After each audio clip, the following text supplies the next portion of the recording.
नमस्कार, इन खबर में आपका स्वागत है। एनडीए ने अपने सीटों का ऐलान कर दिया। कहने को तो बराबरी पे मामला छूटा है। जब 243 सीटें हैं तो स्वाभाविक रूप से बात है कि एक सीट किसी को ज़्यादा मिलेगी। वो जेडीयू ने लिया 122 और 121 बीजेपी के खाते में आई। जेडीयू अपने को बड़ा भाई मान सकती है, लेकिन मामला बराबरी का है। पहले वाली स्थिति अब नहीं है और इस बात को नीतीश कुमार भी अच्छी तरह से समझ रहे हैं। इसीलिए उन्होंने सुशील मोदी की जुबान से ये कहलवा लिया कि सीटें कम आए या ज़्यादा आए, नीतीश कुमार ही मुख्यमंत्री होंगे।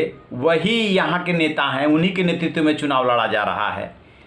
अरे भाई, एक बार जब घोषणा कर दिया तो कोई इफ एंड बट नहीं है।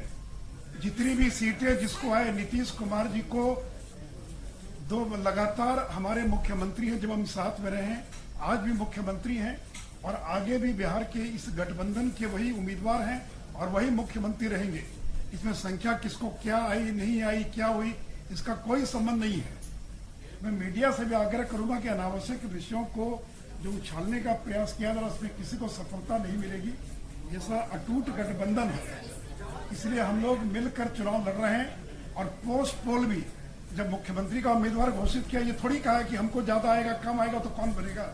ये तो स्पष्ट है कि जो भी जिसको भी जितनी सीटें आएंगी मुख्यमंत्री नीतीश कुमार होंगे। इसमें कोई इफ एंड बट नहीं है, कहीं कोई कंफ्यूजन। ये बात प्रधानमंत्री से लेकर के गृह मंत्री तक, जेपी नड्डा जो अध्यक्ष हैं वो सभी बोल चुके हैं। तो आप कह सकते हैं कि नीतीश कुमार ने उद्धव ठाकरे वाली गलती जो है नहीं होने दी, क्योंकि उद्धव ठाकरे ने जब ये कहा, शिवसेना ने, संजय राउत जो कहते थे कि 2.5 साल के सीएम को लेकर के चुनाव, पहले वहाँ के विधानसभा चुनाव से पहले बात हुई थी, लोकसभा चुनाव के दौरान भी हुई थी, तो ये बात सार्वजनिक रूप से नहीं आई थी। और फिर ये बीजेपी की तरफ से कहा गया कि नहीं, ऐसी बात नहीं हुई थी, कोई आश्वासन नहीं मिला था, उन्होंने अपनी बात रखी थी। तो नीतीश कुमार बात समझ गए। तो इस बार उन्होंने प्रेस कॉन्फ्रेंस से पहले ही बताया जा रहा है कि सब कुछ क्लियर करा लिया कि ये आपको बोलना है, क्लियर करना है। वो उन्होंने, सुशील मोदी ने क्लियर कर दिया। उस मंच पे भूपेंद्र यादव और देवेंद्र फडणवीस जो एक बिहार के प्रभारी हैं और एक चुनाव प्रभारी हैं वो भी थे। संजय जायसवाल प्रदेश अध्यक्ष थे। सुशील मोदी तो डिप्टी चीफ मिनिस्टर हो ही गए और नीतीश कुमार बगल में बैठे ही थे। लेकिन क्या सच में ऐसा होने जा रहा है कि यदि बीजेपी की ज़्यादा सीटें आएंगी तो नीतीश कुमार ही मुख्यमंत्री होंगे? देखिए, ये राजनीति है। नीतीश कुमार 15 साल के सत्ता के बाद ढलान पे हैं, ये साफ साफ दिख रहा है उनके चेहरे से, और जो अब की बार एंटी इस्टेब्लिशमेंट फैक्टर काम कर रहा है उससे भी लग रहा है। बीजेपी की सोच ये है कि नीतीश कुमार से किसी तरीके से निभा दीजिए, लेकिन उनको ढोएंगे नहीं इन द सेंस के लिए उनकी सीटें कम होती है और इसमें मैसेज चला गया कि जेडीयू कमज़ोर हो गई, तो उन्होंने ऐसा कोई यंग लीडरशिप भी नहीं दी है जिससे ये लगे कि भविष्य में ये जेडीयू को संभालेंगे। अपने सामने उन्होंने किसी को उभरने नहीं दिया है। उनका बेटा राजनीति में आया नहीं, ये अच्छी बात है कि उन्होंने परिवार को आगे नहीं बढ़ाया, लेकिन ऐसा कोई नेतृत्व भी नहीं दिख रहा है। बीजेपी को इस बात का अनुमान लग गया है कि इस बार या तो सत्ता जाएगी या जो है नीतीश कुमार बहुत ज़्यादा कमज़ोर हो जाएंगे। अब आप सोचिए, जिसके सीटों की संख्या ज़्यादा होगी और कम सीटों की संख्या वाला एक बार को सीएम बन भी गया वायदे के मुताबिक, तो कितने दिनों चल पाएगा? क्या उसमें सुशील मोदी ने, भूपेंद्र यादव ने या देवेंद्र फडणवीस ने यह आश्वासन दिया कि आगे चल करके कोई ऐसा मुद्दा आता है जिसमें मतभेद पैदा होते हैं और जो संख्या बल हमारे साथ रहेगा तो उसमें विद्रोह की स्थिति नहीं आएगी? उसमें ऐसा नहीं होगा कि नहीं, अब हम जो है आपकी इस बात को नहीं मानते।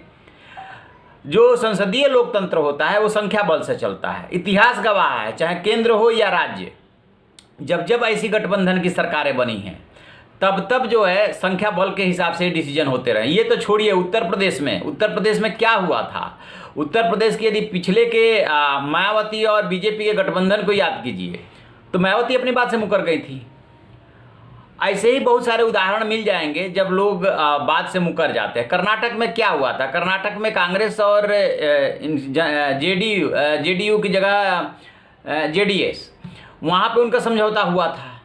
वो समझौते में रोज़ खींचतान होती थी और हालांकि वो गिरी दूसरी वजहों से, लेकिन भविष्य के लिए कोई कैसे ये बात बोल सकता है कि नहीं आगे चल करके परिस्थितियां नहीं बदलेगी? परिस्थितियां 100% बदलेगी। बस एक आश्वासन मिला है कि नीतीश कुमार जी के नेतृत्व में चुनाव हो रहा है और यदि एनडीए आती है सत्ता में तो नीतीश कुमार ही मुख्यमंत्री होंगे, ये आश्वासन दिया गया है। यदि हंग विधानसभा हो गई तो, और मान लीजिए कि लोजपा या रालोसपा या पप्पू यादव की पार्टी या और भी कोई पार्टी जो सपोर्ट करेगी, तो उस स्थिति में क्या होगा? यदि कह दे उधर से कोई कंडीशन लगा दे कि हम नीतीश कुमार माइनस नीतीश कुमार या नीतीश कुमार सीएम नहीं होंगे तब जाकर हम ये समर्थन देंगे, तो ये कह सकते हैं कि आप तो ये हाइपोथेटिकल बात कर रहे हैं। राजनीति में हाइपोथेटिकल भी बात की जाती है क्योंकि इसके चांसेज हैं कि ऐसा हो सकता है। और दूसरी बात यह है कि जैसे ही संख्या बल आ जाएगा, बीजेपी जो अभी तक अघोषित रूप से कॉमन मिनिमम प्रोग्राम के तहत चलती है, यानी कि जो नीतीश कुमार को ज़्यादा नगवार न गुजरे उस प्रोग्राम के तहत चलती है, उसकी जगह पे अपने एजेंडे की ज़्यादा बात करने लगे, मुखर होने लगे और वो नीतीश कुमार को नगवार गुजरे, फिर क्या होगा?